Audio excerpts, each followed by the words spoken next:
today, he, she, we, and some sentences entirely in Spanish.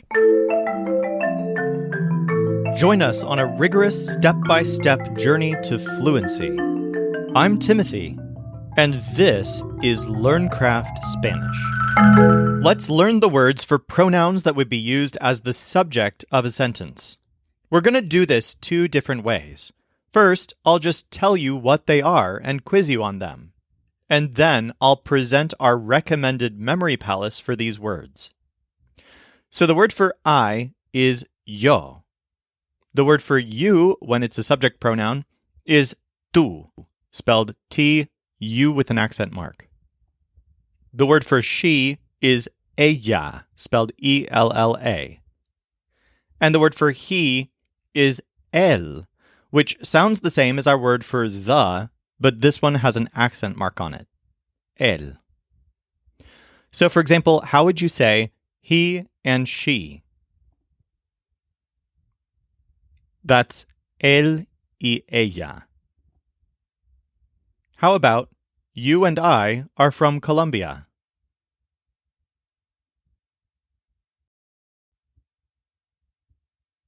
That would be tú y yo somos de Colombia. Tú y yo somos de Colombia. The word for we is nosotros, and the word they can be translated either as ellos or ellas. You'll use ellas if it's a group of only feminine people. So for example, how would you say, they are my friends, if you're talking about a group of guys?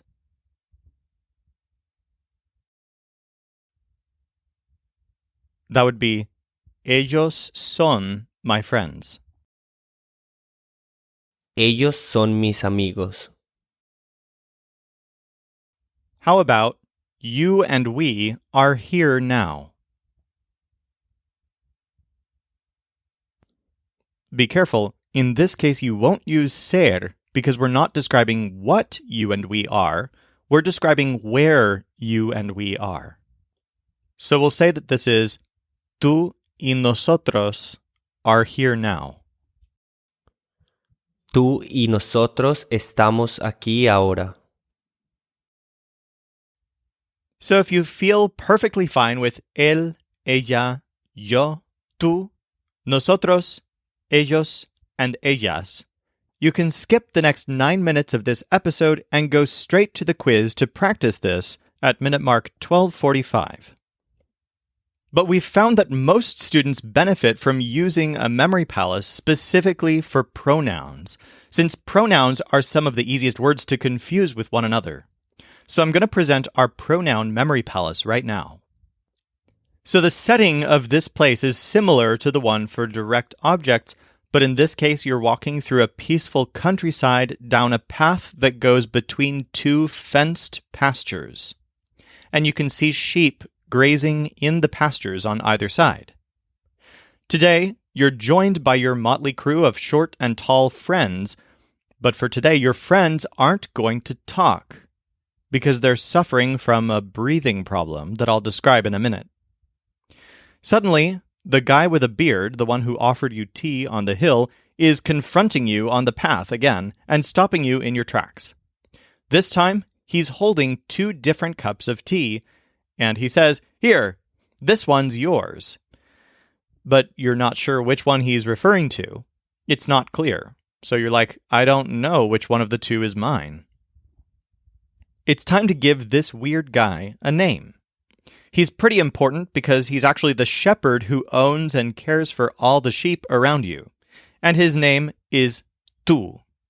That's T-U with an accent mark over the U. In this universe, people call this funny shepherd tú because he has a habit of holding two things at once and referring to them as one thing, as he just now did to you. Now, in a different scene, the direct object scene, we called him te, because that's the direct object word for you. But the subject pronoun for you is tú, so that's what we call him in this scene. You'll use tú when the word you is interchangeable with I or he. but you'll use te when it's interchangeable with him.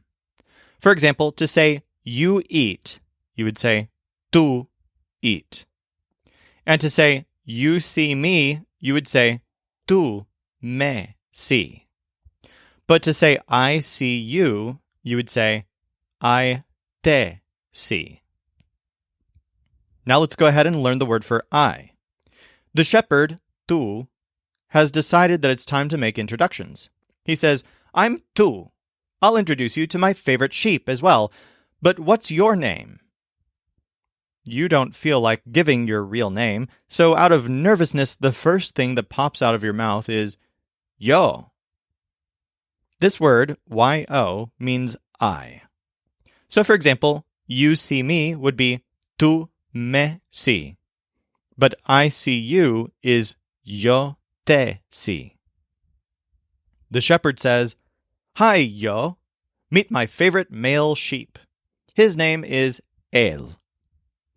He points to a sheep that's in the pasture to the right, very close to the fence. In each of the sheep pastures, there are a lot of sheep, but there's clearly one favorite sheep in each pen.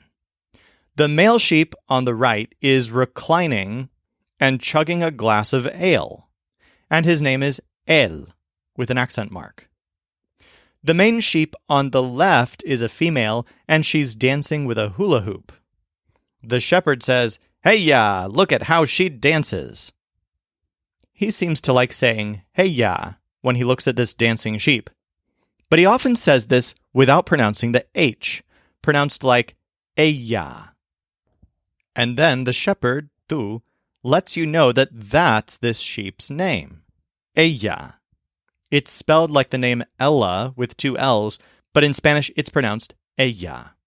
This is common in Spanish. Two L's next to each other make a y sound. So what we've learned here is that the word for he is él, and she is ella. And you'll notice that these words are laid out exactly how the words were laid out in the direct object scene, with tú in front of you, ella on the left, and él on the right. All four of these words are pretty easy to use as the subject of a sentence. We'll practice it now, but to do this, we're going to use some sentences that have both subject and object pronouns. Make sure you can identify whether the pronoun he, him, she, her, you, me, or I is the subject, meaning it's interchangeable with he, or the object, meaning it's interchangeable with him. If it's the subject, use one of the names from this new scene with the sheep pastures. If it's an object interchangeable with him, use one of the words from the him scene. She is my friend.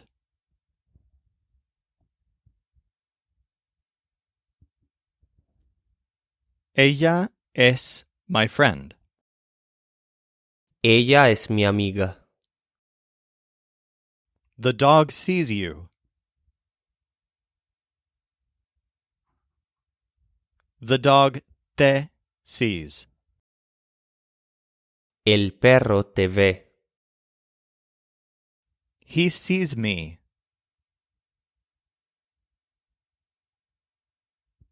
Él me sees. Él me ve. You know her.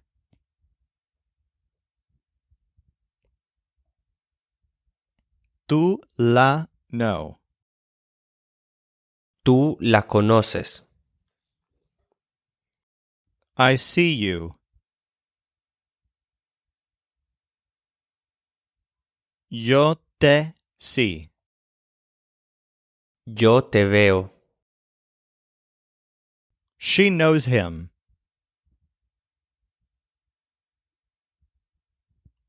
Ella lo knows. Ella lo conoce.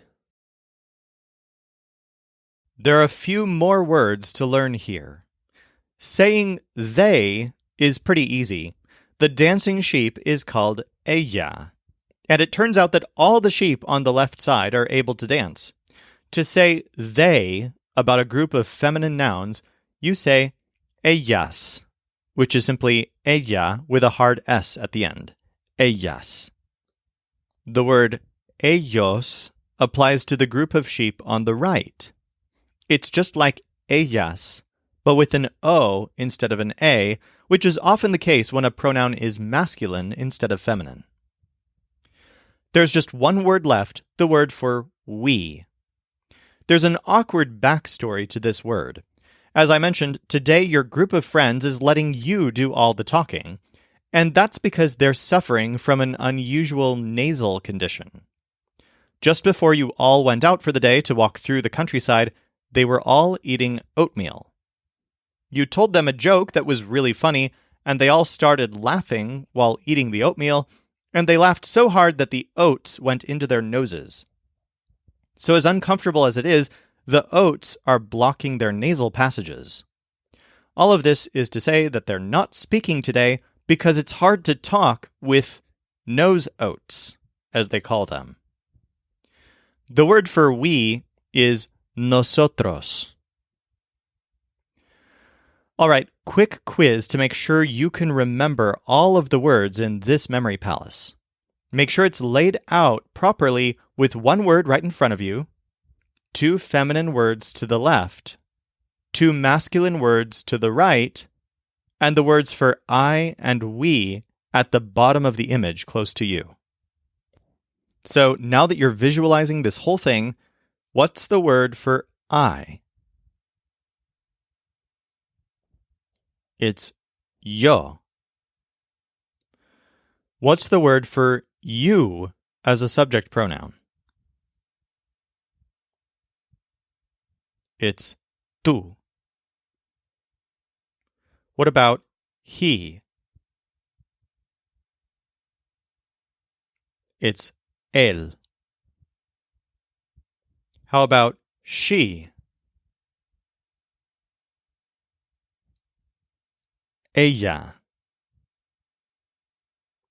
Next, they for a masculine group.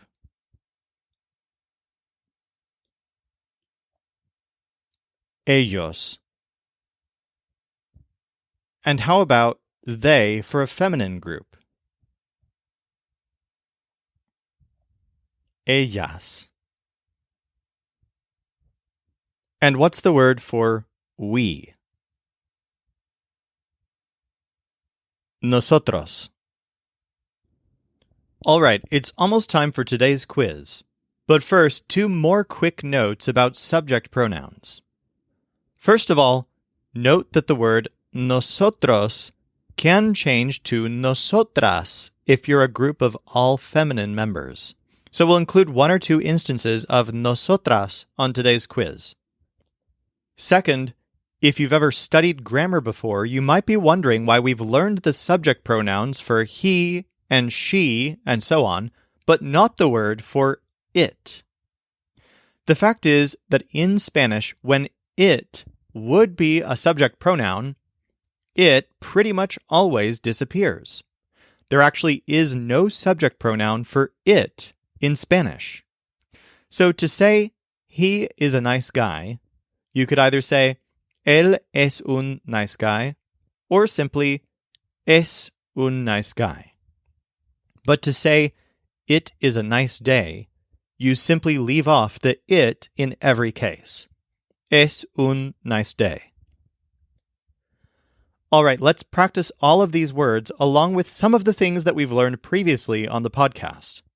And remember that, as we learned in episode 14, for our quizzes, you generally won't actually name the subject pronouns a lot of the time. Sometimes they disappear because the information is provided by the verb. You'll pretty much only use these subject pronouns for clarity, specificity, or emphasis. I'll try to make it clear whether or not you're expected to use a subject pronoun, but also remember that there's sometimes more than one right answer. All right, first example, and in this one, they are masculine. What are they? ¿Qué son ellos? ¿Qué son ellos? That is because of the girls. Eso es por las girls. Eso es por las niñas. In this next one, they is masculine. They did it, but she didn't do it.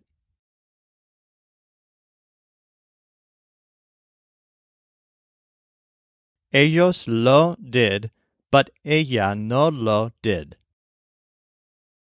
Ellos lo hicieron, pero ella no lo hizo. I'm not that, he is that.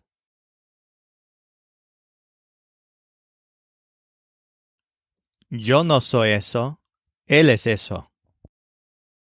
Yo no soy eso. Él es eso. In this next one, them is masculine. I think even she knows them.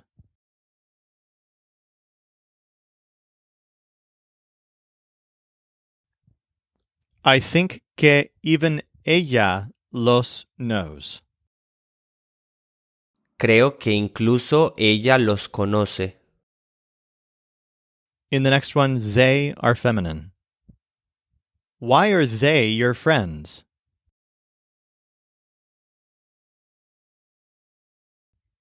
¿Por qué son ellas your friends? ¿Por qué son ellas tus amigas? In this next example, everyone is feminine. They can see them, but you can't see them?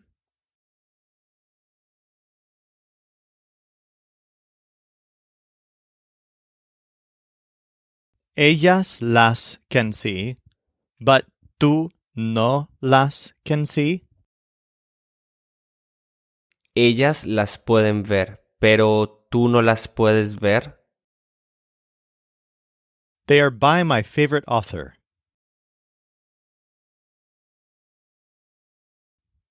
Son por my favorite author. Son por mi autora favorita. In the next one, we are masculine. We aren't eating that.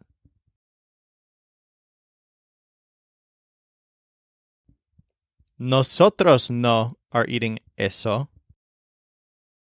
Nosotros no estamos comiendo eso. What are you for her family?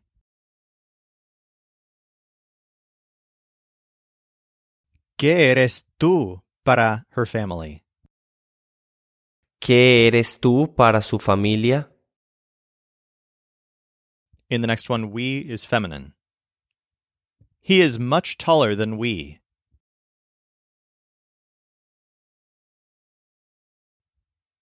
Él es much taller que nosotras. Él es mucho más alto que nosotras. Where are you from? De where eres. ¿De dónde eres? In the next one, they are masculine. No, they aren't the winners.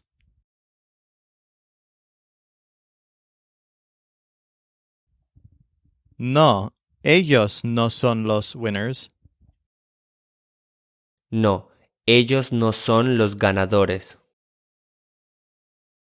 I think that she's around here. I think que ella is por here. Creo que ella está por aquí. To get more practice with subject pronouns and with everything we've learned so far, check out all the free materials at lcspodcast.com/17. Tomorrow, we're going to start putting ser in the past. This show is brought to you by LearnCraftSpanish.com. The Spanish voice in this episode was our coach Michael Agudelo. Our music was provided by the Seattle Marimba Quartet, and I'm Timothy, encouraging you to do the hard work of learning Spanish. Acquiring a second language is one of the most fulfilling things you can do, so start your fluency journey today at lcspodcast.com.